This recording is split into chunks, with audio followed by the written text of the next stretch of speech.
आज आम piles fissure और फिस्टुला विषय डिस्कस करमा काଣା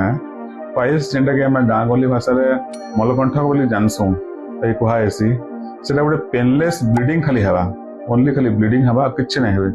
पेसेंट मैंने आसबे आगे पिचकारी बैग से ब्लड जाऊे झाड़ा गला बेले आ मोर झाड़ा टाइट हो जाऊे चीफ कंप्लेंट है जुड़े ही थी आ पिचकारी बैग ब्लीडिंग होचे ब्लीडिंग बेसी हेले धीरे धीरे धीरे धीरे हिमोग्लोबिन भी कमी जा तो से गोटे पेनलेस ब्लीडिंग अच्छे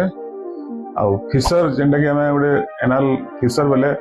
क्रैक्ट ही ऐसे झाड़ा द्वार मलद्वार पाखे जब आम झाड़ा कठिन हवा बारंबार लंबा समय तक हवा बोले झाड़ा कठिन हेले से जगह पास कला बेले छोटिया क्रैक्ट ही ऐसी जेटा पेनफुल हवा झाड़ा गला बेले आज्ञा बहुत पेन होचे आउ सही ना हबार ये मेन कंप्लेन थी पेन ये ब्लीडिंग बहुत रेयरली कम कम अमाउंट रे पारबा से गोटे अलग जिनस है आ गोटे भगंदर जेनटा कि फिस्टुला कहसन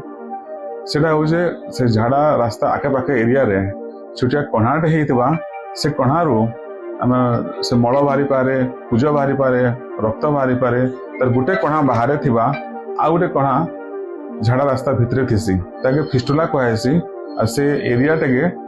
अलग अलग प्रकार ट्रीटमेंट कराएसी पाइल्स फिशर आउ फिस्टुलार आजकल सबूर आम लेजर कर पार्मा कि अलग अलग पद्धति कराएसी ना।